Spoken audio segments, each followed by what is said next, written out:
विश्व में हमने युवाओं की IT एनर्जी के माध्यम से अपना एक रुतबा खड़ा किया है और भारत इसके बाद के लिए गर्व कर सकता है। दुनिया में हम आंख में आंख मिला करके बात कर सकते हैं। और ये मेरा साथ मैं हमेशा कहता आया हूं, IT plus IT is equal to IT. Information technology plus Indian talent is equal to Indian development.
A very warm welcome to the second panel discussion today at the second day of the 19th World Education Summit. And the topic today is practicing globally in accreditation, assessment, quality standard, and evaluation. And I'm joined by the esteemed panelists who have joined with us from all over the country.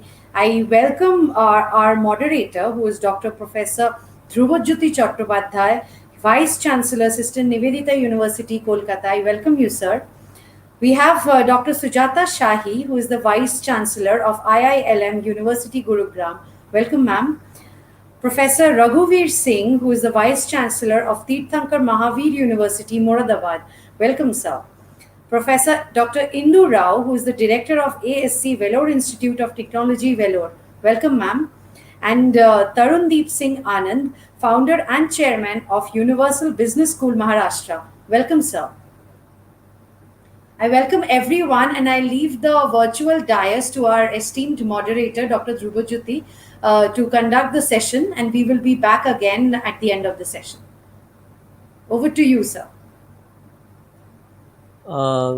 Very good afternoon to everybody in the second day of this World Education Summit. We are really very much want to appreciate the Elets and the DL as well as the other organizers for identify a very, very interesting topic for today's panel discussion. All of you know that today's panel discussion is going to discuss about the practicing globally in accreditation, assessment, quality standard, and evaluation. Now, while actually going to be discussing on these points, if we try to focus on the points what the organizers wanted us, is that how the identification, legal authorization, accreditation, recognition, and references will help in evaluation.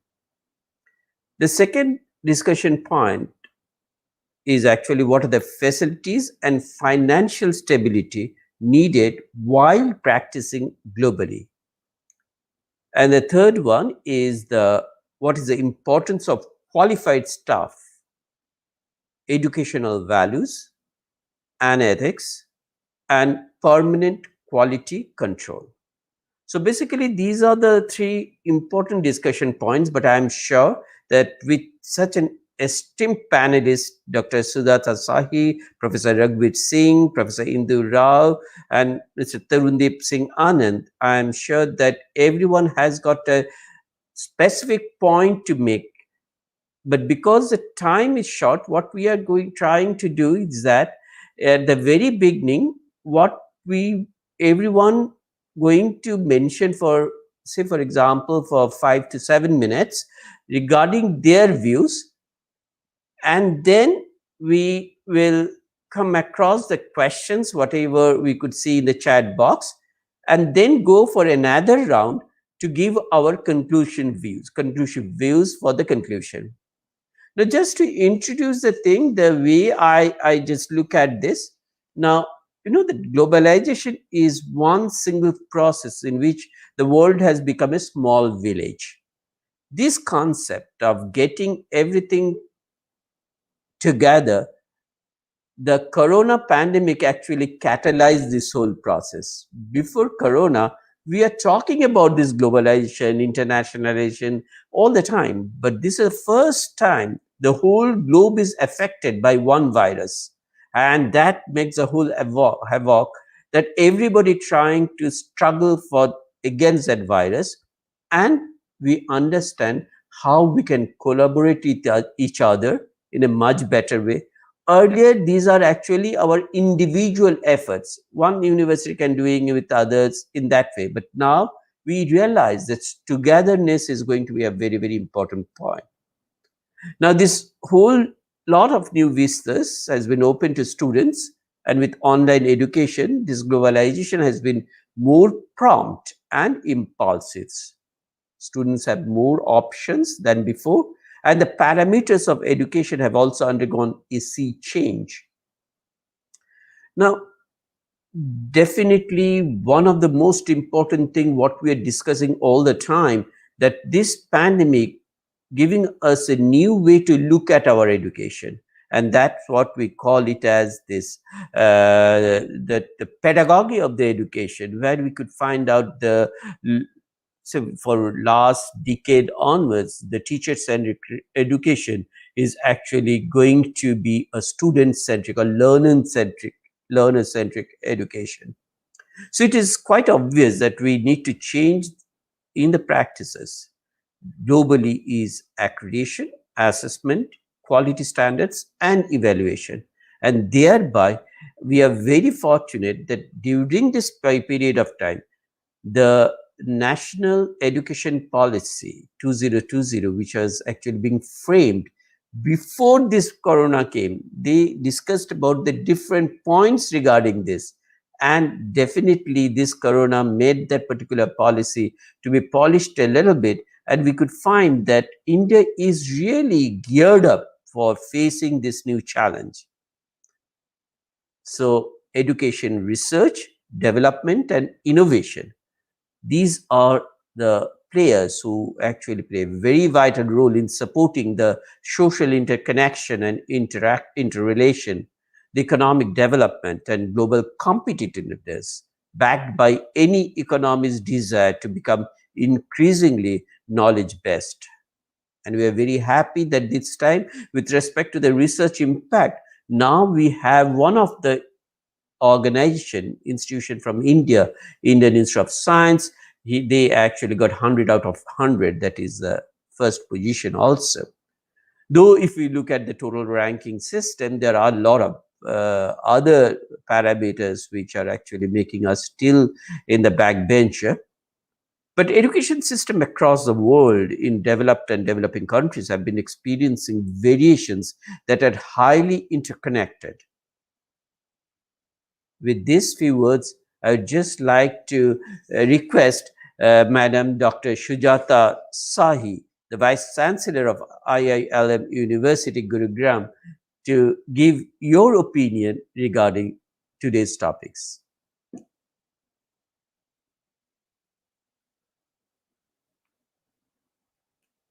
If you can unmute, Madam. Yes.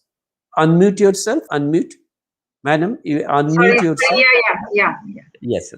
Thank you. So, thank you, Dr. Dhrubajyoti, for giving us a very nice background about these important aspects of our education system. So, thank you. Good afternoon, everyone.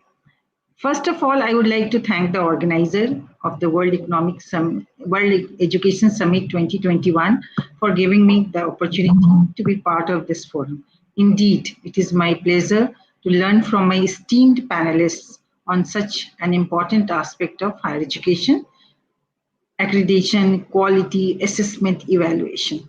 I hope we will have good takeaways from the session to improve the quality education and maintain the high standard in our country. In today's fast changing and volatile world, quality education has become a universal goal where university education should aim at the formation of personalities and intellectual abilities of the graduates. We can't be labeled as a means of providing them only degree, diplomas, and entry tickets to the job market. Also, since the whole education landscape is rapidly changing into a global activity with the help of information technology, and due to this globalization, we need to change the way faculties teach and students learn while establishing seamless collaborations. Objective should be to focus on the learning cycle, which is an ongoing process designed to improve the application of education in real-world scenarios. If we remember the traditional models for transfer of learning, teachers were considered the only source of repository and transmitter of knowledge. But now a student learns through peer interaction, has access to all related information around him. In this context, somewhere we need to check not only the quality and effectiveness of learning, but capability of the educator as well. Here, accreditation plays an important role and is considered as the primary process for assuring, improving, and measuring the quality of higher education institutions in order to boost their ongoing performance effort for the benefit of the stakeholders. The societal shift and development in India has also impacted the education system. Massification and internationalization, along with globalization of professions, have intensified the completion of on all fronts for the academic institutions as well. This has propelled the higher education institution to take up the quality aspect with utmost priority to deliver qualifications that are recognized in the international market and deliver comparable education standards. The aim of any national or international accreditation process assures the education community, the general public, and other organizations that an accredited institute has met high standards of quality and effectiveness. This ensures that an accredited institution program has undergone a rigorous process of external peer evaluation based on predefined standards, principles, and complies with the minimum requirements. Our education system should be revamped and re-engineered to improve the standard of education and fulfill the aspiration of targeted population. India has always been a source of inspiration in the field of literature, astronomy, art, yoga, sculpture. I think somewhere in Banvat book, it's written 56 arts we were teaching. So India was like a resource for all these art, culture, and everything, and great historical events as well. It had its own unique niche in the field of education and attracted many foreign scholars. During ancient period, India was popular for its contribution to higher education, with the existence of our universities like Takshila, Nalanda, etc. Our current education system is one of the largest in the world, which was built by adopting its root from British system. Today, India has evolved to an international stature with more than 1,000 universities and parallel number of standalone institutes.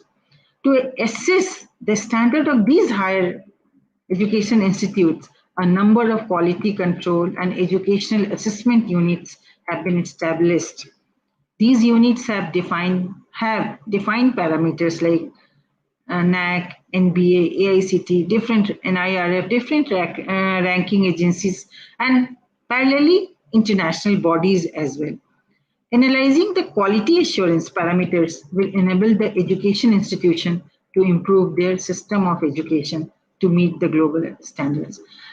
Just I would like to highlight few points Already Dr. Dhrubajyoti has mentioned learner-centric. Nowadays challenge is managing diverse students to make learner-centric rather than faculty-centric. Curriculum. A broad-based liberal arts education at the undergraduate level for integrated rigorous exposure to science, arts, humanities, mathematics, these are required and it should be part of curriculum structure. Quality of faculties. I can't say like right now anybody can teach in silo. One side we are talking about liberal education, then skilling and reskilling of our faculty members and their quality of teaching, again essential to measure.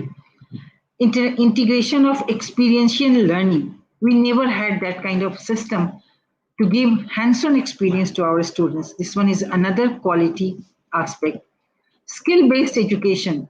India is progressing in the field of higher education with many shortcomings. Demand for developing various types of skills, including digital, emotional skills, team skills, critical thinking, and soft skills among the students are increasing. These are the demand nowadays. If we remember, World Economic Forum has mentioned top 10 skills. Where are these?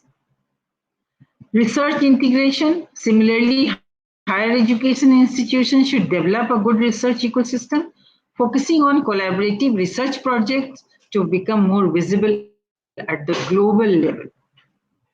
Innovation and entrepreneurship need to create a culture of job creator, not the seeker.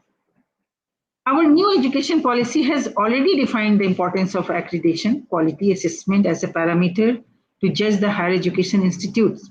Somewhere we need to focus on subjectivity and objectivity in the assessment process. Mushrooming growth of universities and colleges has been the main cause of lack of quality in higher education.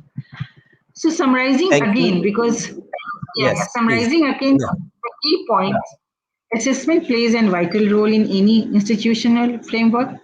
Hence, a governance on all these aspects at a national level would strengthen our overall education quality. The framework should cover comprehensively all the factors, including governance, infrastructure, course structure, quality, faculty, and all this. Without taking much of time, once again, it is high time that the Indian higher education system gears up with appropriate measures to put the system on right track. Thank you. Absolutely, absolutely right. Dr. Shahi, you have actually identified very, very important points. And I like the way you actually look the whole thing is that for re-engineering, the rescaling, and also the rethinking and revisiting whatever we are learning. And these are actually very, very important right now.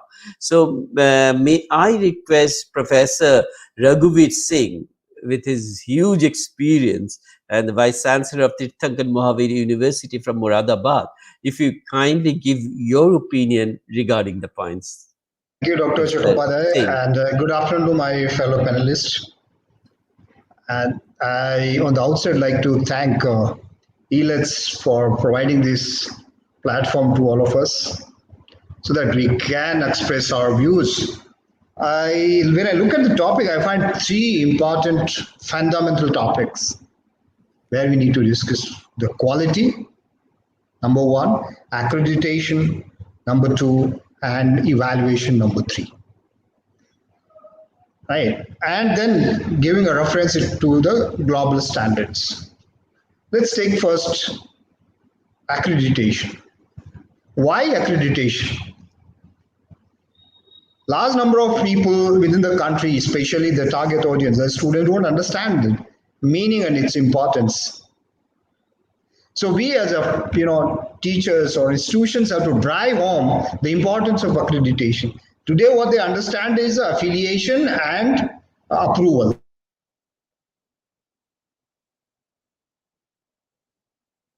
Mm-hmm. Yes, yes. Carry on. I think there was some glitch. Sorry. So when I look at this Accreditation is a word. It's basically a promise from an institution to its stakeholders that, hey, if you join me, I would provide you what I say. I have my systems, processes, everything in place, which have been checked, verified through a peer review, highly recognized organizations. Now, that's the promise which we give it to the target audience. That is our students, right? Now, the question is where we are as a country in terms of accreditation. Actually, we all are playing that catching up game with the rest of the world. You see, if you look at in management education, that was the first to start accreditation way back in 1960. And we started talking about it in late 1990s. So we came up with an idea called, hey, input-based accreditation, when the world was on outcomes-based. Then after 2 decades, we moved to outcomes-based when the world was on the impact-based. Today, the world talks about the impact of your efforts, whatever you do. The world talks about a vision-based approach to the quality. So, as of now, though there are 2 bodies which are there, program accreditation and the institutional accreditation, but we have to catch up a lot with the world in terms of accreditation. Both engineering as well as management, but however other disciplines, unlike US, don't have accreditation bodies, especially for a discipline or a program. The second term, which of course all these 3 terms are highly interrelated, let me put it this way, is quality. Now, quality in education is, in my mind, is most difficult to actually define. Most difficult. Quality for whom? Who will define quality? Is it the institution, regulatory bodies, teachers, or the student? So if you establish an analogy with the product, it's a customer which defines the quality. So do we say that it's the student which defines the quality here? Yes, in a way. Because each student comes for an education for a different purpose. So if you look at the basic definition of the quality, it's the one which meets your purpose. So as a student, if I join a university with the purpose, for me it is a quality.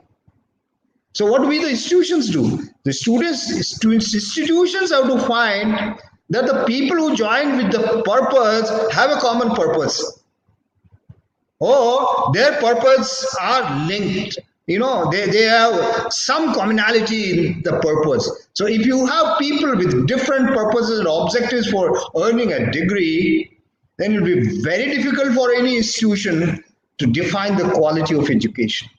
We might talk a lot. We all know, like Madam Sujata has talked, a lot of aspects of quality. That's true, very, very true. But when it comes to the real ground, there is always an issue. In the classroom, there is an issue about the quality of education to be provided to our students. Then, can there be standards of quality? No, there cannot be standards of quality like a product. You can't call it anyway. What is quality and what is not a quality, as I discussed earlier. Yes, having certain systems, processes, people, then we could have what we call as indicators of quality. Indicators of quality, okay. So if I have this, probably quality could be this. So will the quality be decided by the industry? There's a term which is quite in vogue over a period of time, industry-ready students. What is this term, industry-ready students? Is that my job as an institution to provide the manpower to the industry for no cost to them? In order to reduce their cost, they want institutions to do what they want to do. No, that's not my job as an institution. If I know my job properly, they don't ask IITs, IIMs to give them industry-ready program. Or students, no. So I got to know what is that I want to give to my students. I will do what is fundamentally correct for me. I will talk about developing their critical thinking, that is higher order thinking into them. Make them to deal with people when they go out in the real world. create that, ability to deal with people, situations, and then develop psychomotor skills. That is procedural knowledge, if you like to call it, in terms of different forms of knowledge. So I would develop that ability where they know how to do what they are knowing. So using the knowledge is what I need to put in, because the rest all is a tool, a technique, which will go on changing very fast. So by the time an engineering college student enters and you start teaching him a given tool, and when he leaves the college, the tool is changed. So where would we go on running on those things? So we got to recognize our own, fundamentally what we must do and stick around to those aspects. And the final word which I like to discuss is evaluation. I don't think any of institutions in the country use the word for the purpose which is its meaning. What we all do is examination. We have most of, especially public funded universities, have a strong examination department, which is so sacrosanct, which is shrouded with so much of mystery and so much of secrecy. Why on the earth you need to have secrecy in an examination? And examination is considered to be of a very high stake. No. Examination purpose is to, in fact, bring innovations. In fact, bring changes in your entire, teaching learning process, right from curriculum to your teaching methodology to the methods of evaluation also. It cannot be very high stake one-time examination. It has to be a faculty-led, continuous examination using multiple tools. If one has to, if somebody else has to examine what I taught the way I taught, that's not fair, not at all. And finally, I like to say that the purpose of evaluation is to bring that continuous improvement in education quality using certain tools. Like I would propose Deming's cycle, which we in a university are planning to introduce. It will help us, it will let us know what to analyze, what kind of data, whom to share, and make it very open for every stakeholder so that they get convinced that what we talked about is being provided. Thank you. I hope we have stayed to the time limit. Thank you. Absolutely. Thank you, Professor Singh. It's really revolutionary. The way you actually wanted to introduce accreditation, that with respect to how they changed from the input based to the output based to the impact based one, and then quality, where you are actually going to you were absolutely right to define that how we are going to measure, define it is very difficult actually. And what is going to be the standard of quality? Absolutely. But the thing which I like most in your statement is that this comment you have made, that we are talking about education 4.0, industry 4.0. But here we, the academic institution, we have to understand, we have to question this. Industry ready students, we have to challenge that, because that's the most important thing. We're all actually going to that. Oh, okay, the industry wants industry ready students. Sir, I challenge it on every platform. I'm ready to debate with it. No, it's really something which is very close to my heart, because I also always try to put this one. Our education is not for making them industry ready. There are many other aspects on there. There are many other effects. We are not creating ready labor market for them, yeah. But you rightly said that developing the critical thinking is the only thing where we have to work out. Yeah. And evaluation, regarding evaluation, I am just mesmerized. You just mentioned when you said, what is meant by the secrecy of examination? I think that's the only way the university management thinks I am going to measure my quality. What is going to be this? And that's how we actually, this is very emphasis is, This sir. is very, yeah, but definitely right now we understand that this 1 time, 2 time, 3 time examination is not actually what we mean by evaluation. It is a continuous one, and is a person who is actually treating them. It's actually the evaluation from that particular person is going to be very, very important also to get them move onwards towards this. Sir, a couple of years I taught in BITS Pilani. It was me who was driving examination for my own course. Everything. Yeah, and design how we are going to take that evaluation process. Yeah, definitely. Thank you. Now we are going to move to Professor Indu Rao from VIT. Madam, if you can give your comments. Thank you. Thank you so much. I'm really honored to be a part of this wonderful panel, and the way it has been going on so far, very stimulating views, opinions, and comments, and I enjoy that. To just share with you, 20 years ago, my first PhD, I have 2 PhDs and a postdoc, but the first PhD was titled Operational Efficiency of Higher Education Institutions.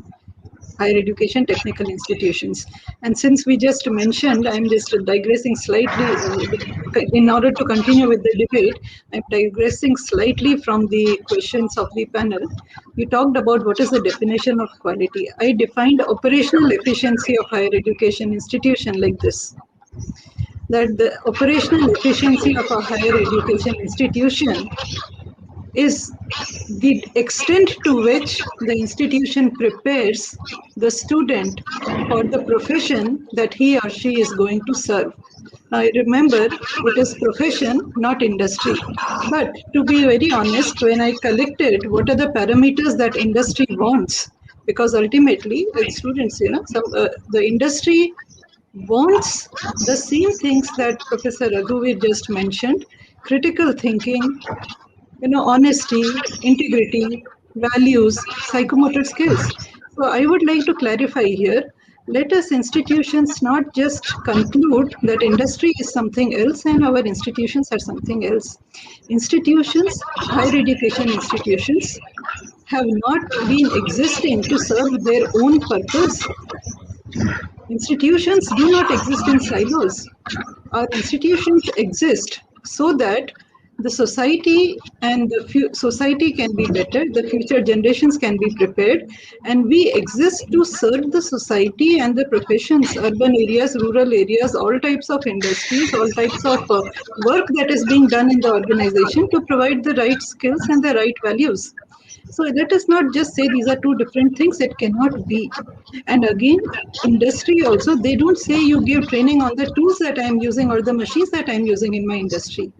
The industry says you please prepare the student so that when he or she comes to work in my industry, we are able to train them to the very specific thing. No institution can serve the purpose of preparing a student for every single small or large scale industry that exists in the world.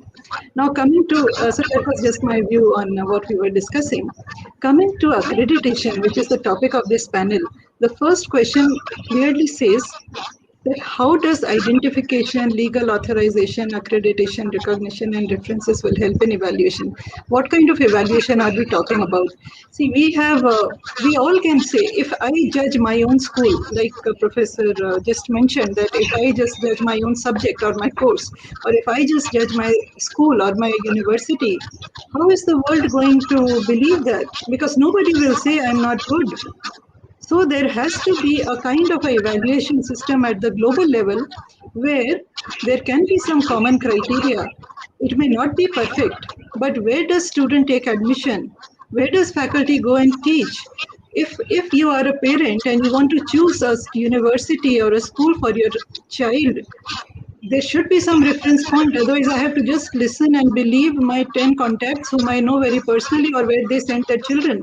That is why accreditation is necessary. And globally, because we don't exist now, our children from India, all our students, so many children, they're going to universities abroad. Why? Because globally they are ranked high. So we want our students to stay in our country by providing the best institutions in our country. And it is not about a cutthroat competition, it is about a healthy competition. When we try to do a healthy competition, we all try to work and improve. I'm very thankful to Elets for continuously doing these kind of events where we have views from academicians and leaders from different parts of the country. This is again a revolution with the help of digital technology, which has happened just in the last. I mean, it has been actually accelerated by the pandemic. And every time I listen to leaders from different institutions, I learn something. I am very happy to hear about this statement about input and output and outcome and then impact. Yes, and I want to comment on this myself that I worked and studied in US and Western Europe for 8 years. And I thought that they had outlived this outcome-based education. People were talking about that, this is not just right because it is further widening the gap between what the society or profession needs and what academia is doing. Because we are working on citations, and I'm talking one step ahead of the impact. How do you measure impact? You might measure impact with citations. And who is giving citations? Academicians are giving citations from academicians. If the research that I am doing is useful to the society or the industry, they should cite my work that, yes, madam, what you did is useful for me. Then that citation should have meaning because we have bridged this academia and industry or that gap. Otherwise, academicians are writing papers for themselves and we keep on citing something that and nobody knows what the real world is. Then that citation and that impact also does not have any meaning. I think we have to really go back and find something in the glory of our ancient traditions. Indian education was best. We cannot just survive or go ahead from here by copying the West and their ways of measuring the impact or the outcomes and the efficiency by dividing their way of defining outcomes with their ways of defining inputs. The second point that you have mentioned is what are the facilities and financial stability needed by practicing globally? One point that came up in the discussion now was, yes, purpose can be different for different institutions. I have worked in a variety of institutions, public, private, IOE, excellence. So there are some institutions which are existing only to provide jobs to the students. Let them serve their purpose. There are some institutions which are working for providing getting into the accreditations and global rankings, and then providing a much higher order of education. Let them do this in order to meet financial stability as well as sustainability. We cannot impose the same rules on all kinds of institutions. That is true. I come from a very large institution, VIT, and we are very proud of the accreditations that we have. We are an institution of eminence.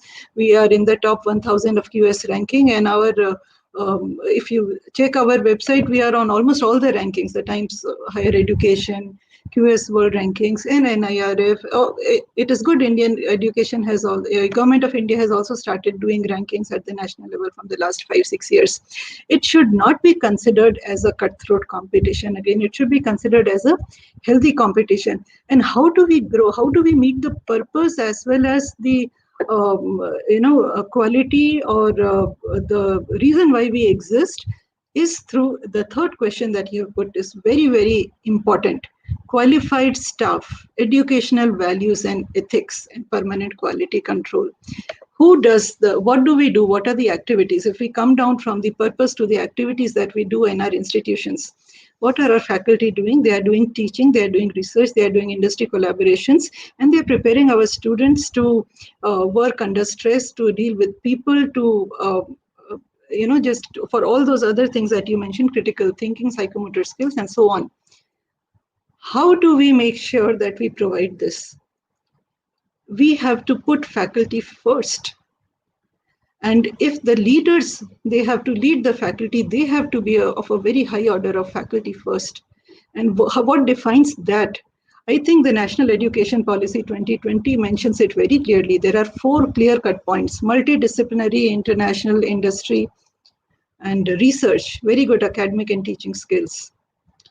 If we have our own faculty who just read in a school, was reading books and started teaching, and then one day reached the position of a the highest position, whether it is vice chancellor or it is even some other director, how does that person know how the education will help? You have to focus on the application side. You have to focus on the relevance of both teaching and research, and only those people can do it who have exposure in both. Our HR policies have to change. Our policies of recruitment have to change, right from the entry level to the top level. Somebody who has an idea about different disciplines, somebody who started with physics and ended with physics, it's rare that that person will be able to apply physics into something that is good for the society or people. So these four things we have to bring in a combination of a multidisciplinary background. Our education system has not encouraged that. We want deep specialization only in one subject, and that person forgets the relevance of it or application of it or the usefulness of it completely. International, somebody, if we have to encourage people with global exposure, global experience, because if you have not seen it, you will not see the good things and the bad things. If we should not just blindly copy something that is in the West, then academic teaching and research has to not be the same that we are doing for like last 50 years. There were people in our country who did this very well, I guess, even 5,000 years ago. We can start fresh. We can start from it's very hard to change when the culture is strong in any institution, but we have to encourage and we have to bring forward people who are willing to change. I would end with 4 points, 4 C's that I always say in all my talks. Competence is first, and competence itself has to be redefined based on the NEP. Otherwise, what NEP says, these 4 points, if we do not do that, then it is very hard to implement the NEP 2020. So competence, you have to find the people with the right competence. That competence will give clarity. Somebody who has not seen a little bit of all these things of the real life, the real profession, how that person is going to get clarity. Why these books? If the student asks you today, madam or sir, why we are reading this, what is the application of it? If you cannot answer that, you are not a good teacher. So you need clarity. Competence will build clarity. Clarity will give you the courage and confidence to bring about the change. Change is what we need today. Change is required.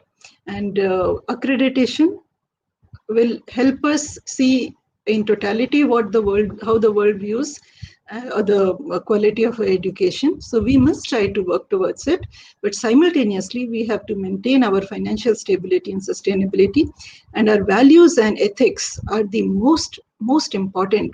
We cannot run institutions just for profit. We cannot run institutions with the faculty who somebody said just for marks. If we are getting power because we can give marks. Assessment, I completely agree with you, sir. Assessment system has to change grossly. I think this institutions which are only busy in assessment, they are not doing any good to the this thing.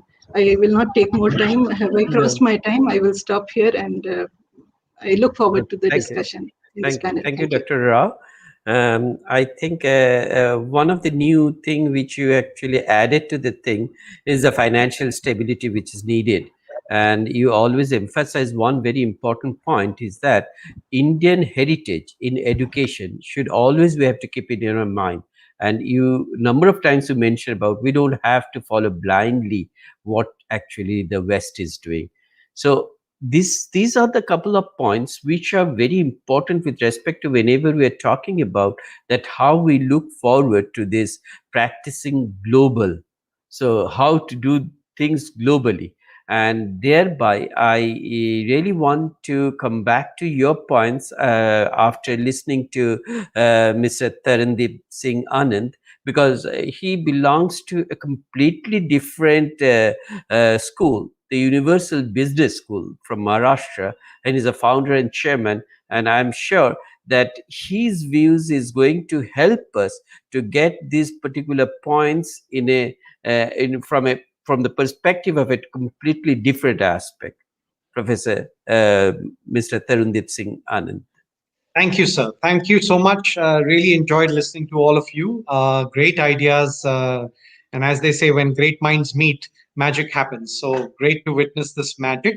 My perspectives are, of course, the change as, was said, is what is required, right? What are the key drivers of change? The key drivers of change, in my view, are, changing student needs. They're changing rapidly. The students are not the same even 5-10 years ago.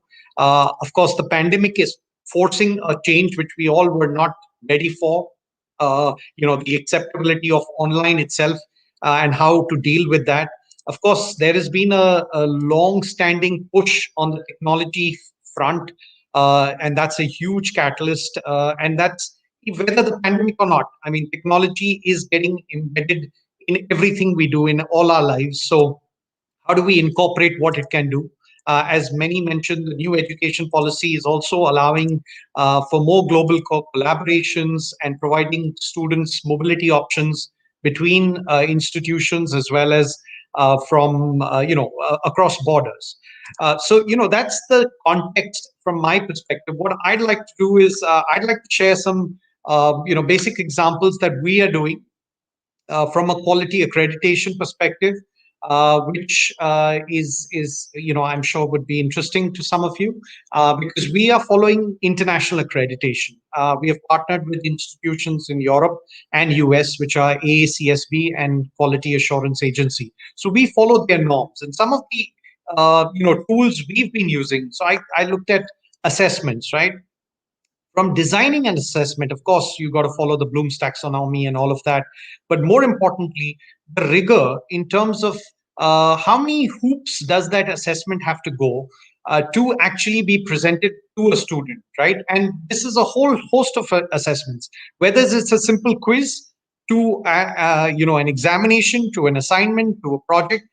You can have any number of formative and summative assessments. So first, the faculty in charge would draft his assessment, his or her assessment. Then it goes to a peer review, which is another faculty in the same department would make sure that it's is fine for this cohort of students. Then that assessment goes to our partner in the UK, where they look at it. Let's say it's a marketing assessment, then the marketing specialization faculty will look at it. It doesn't stop there. It goes then to our external examiner. In this case, it's University of Cambridge. So we have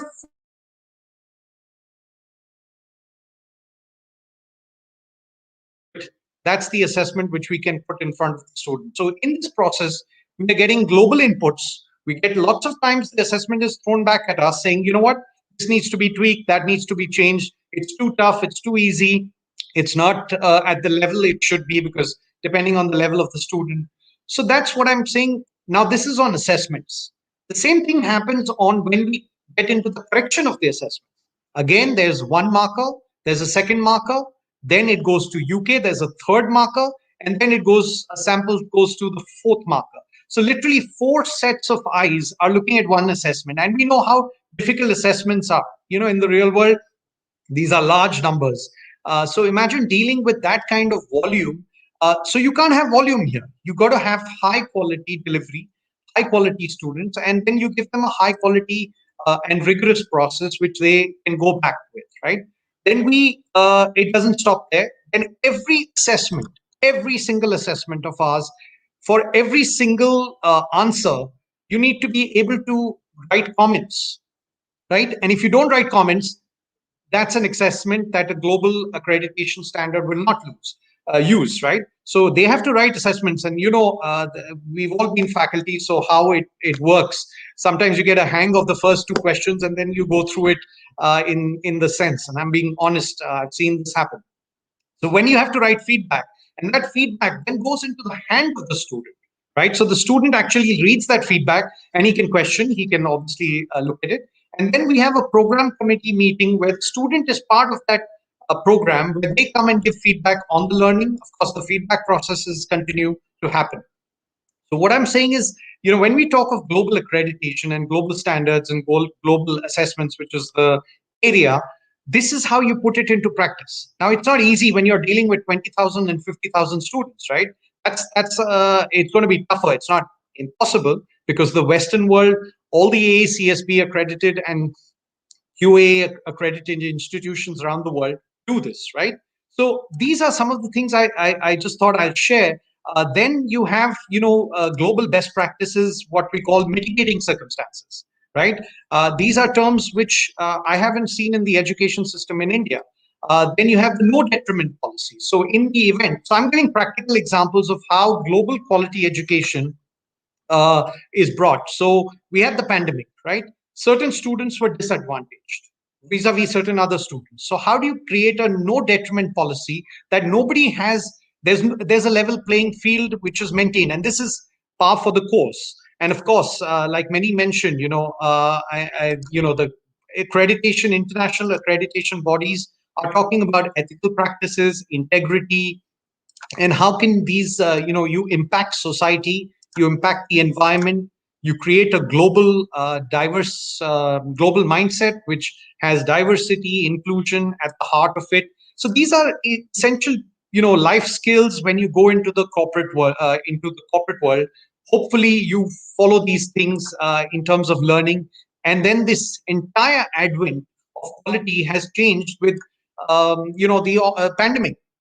So earlier we were talking of learning models where you had classroom teaching, some amount of experiential learning. Now it's moved to self-learning, where you go to platforms like Coursera or edX or Udemy, and many students were pushed. And AICTE also facilitated that, saying up to 30% or 40% of the credits can be done online. So some students loved it, some students absolutely hated it, right? So that's the other thing. There is a difference in the student body. It's not unique. And so now we need to realize what can we do and how can we take this further into community learning, right?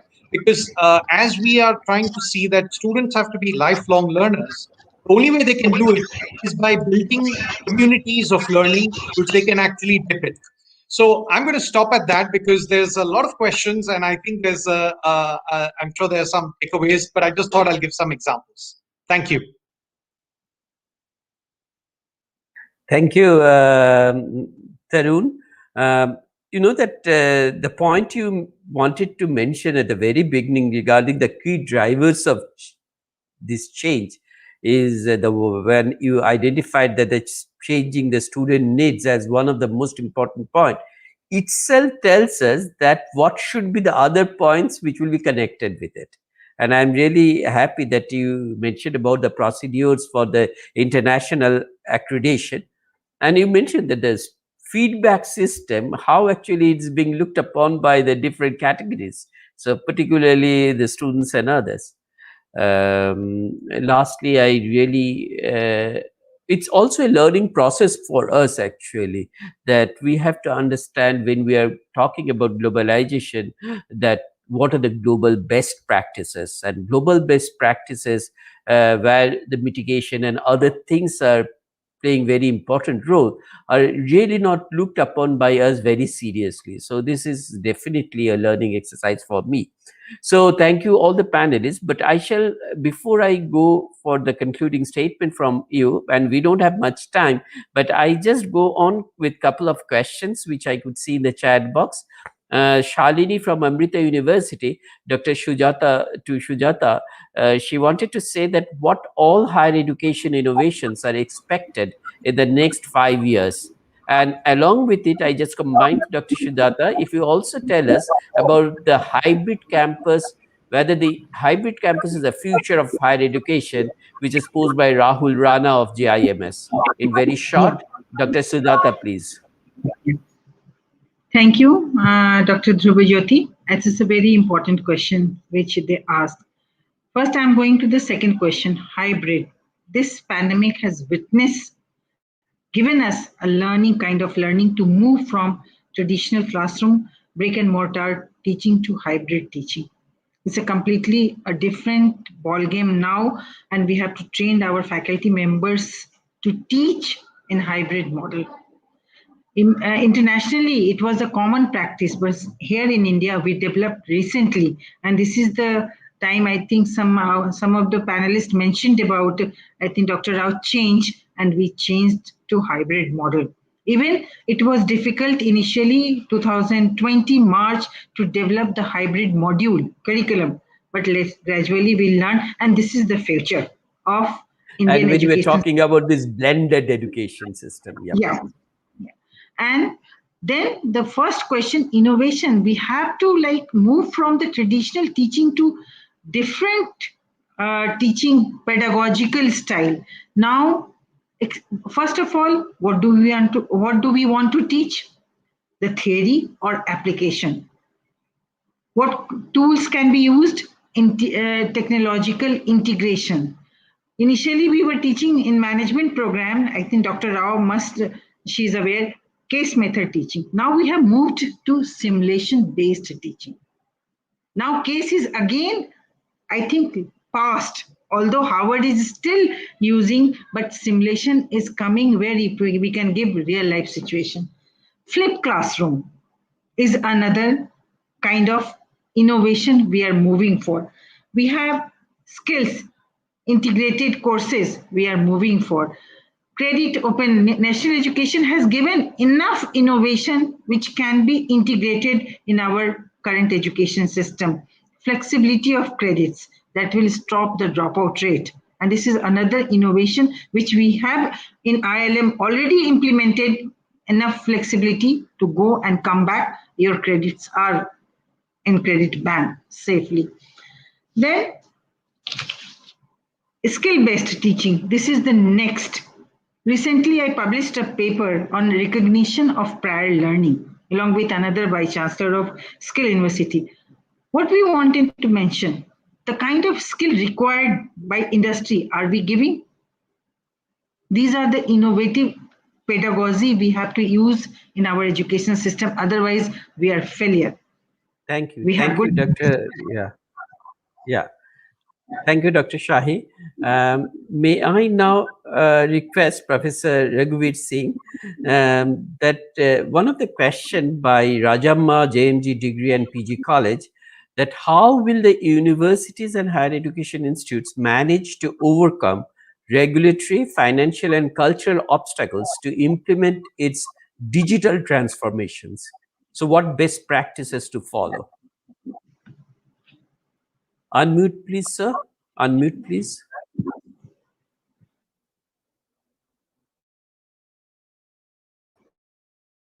Sorry. We are a large multidisciplinary university ranging from medical to law to agriculture, management, and whatnot.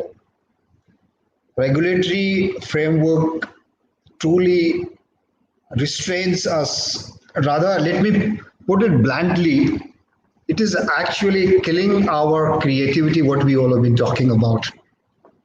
How? Let's take one particular regulatory body called Pharmacy Council or a Dental Council or any other such councils. Leave aside AICT time being. To the extent which they define everything, your entire curriculum, that is the structure, number of credits, the content, the book name, the number of courses, number of tests, number of questions in those tests, marks for those questions. I'm horrified. So what my faculty is there for? This top story of the faculty is stopped altogether. They have to fit themselves into that cabinet. Similarly, if I look at MBBS program, that's they call it competency-based program. They've done a wonderful job, no doubt about it. They defined their competency, they defined the method, they defined the evaluation of that, assessment of that, all that they defined. They given good number of, tools, Miller's model, Patton's model, and blah, blah. All that has been defined, but they overdid it. They killed the instinct and the, creativity of the faculty. What? For every topic, they have defined it. They served it on the platter. So what is left for my faculty? So the regulatory bodies have to think, but you do your job. Don't do the faculty job. Where we as a university or institution, where do we face problems? We face problems in collaborations with good, foreign universities. We probably may not know what is the quality of those. You help us. We face problems with the industry. You help us. We face problems in training our people in, modern tools of learning and things like that. People today, all faculty is not equipped to, handle the new tools in the classroom. So these are the major problems where if they can help, I think it will be a great thing for the Indian education. But if they try to defend their turf, try to stick to what they have been doing, see, simple, I only say one statement. If you continue to do things which you have been doing and expect different results, forget about it. You have to rethink, redo completely differently if you're looking for a different results. That's my take on this. Thank you, Professor Raghuvir Singh. I have two questions clubbed together because Madam Dr. Indu Rao, you actually mentioned about the operational efficiency. Now, this operational efficiency, how actually we can, with that, we can answer these questions. The questions are, did the pandemic worsen the campus mental health crisis? So what sort of operational efficiency should be there? And will COVID-19 have a lasting impact on globalization? The first one is by Sunita Natyal from Goenka University. And the second question is by Pankaj Agarwal from the SRM University. So over to Dr. Rao. Unmute yourself, please. If I understood right, the first is, did it affect the mental health of... Yes, mental health crisis. The pandemic worsened the campus mental health crisis. So what should be the operational efficiency to fight with it? I think it's a very relevant question. See, everybody, first of all, everybody had to learn new things. And simultaneously, while they were learning new things, they were faced with this fear of the risk to health of themselves and their families.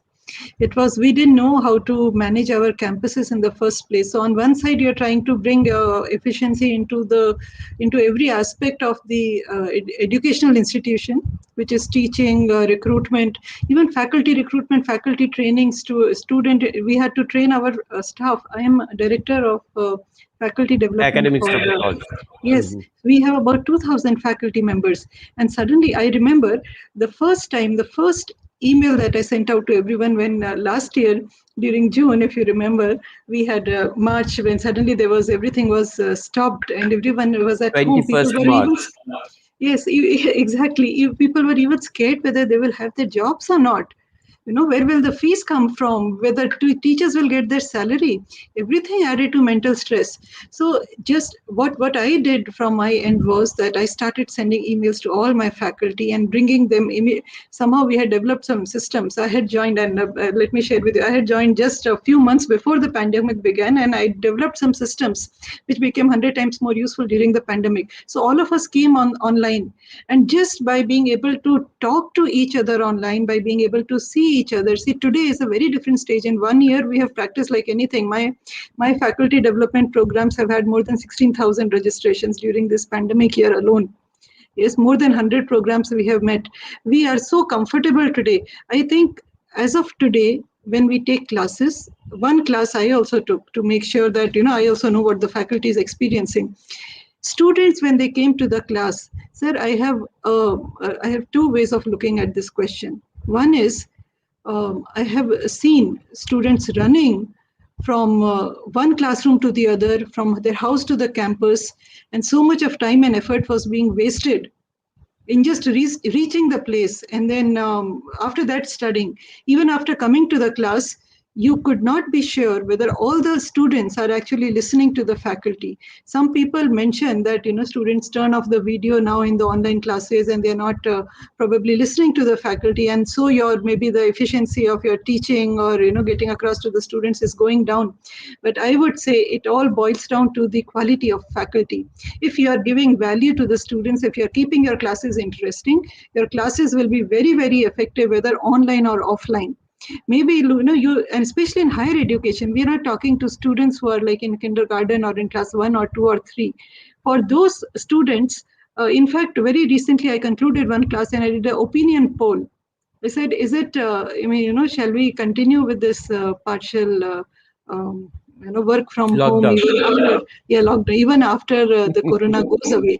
100% students said yes. I asked a question, did it change the effectiveness of the teaching or the learning that happened during the class?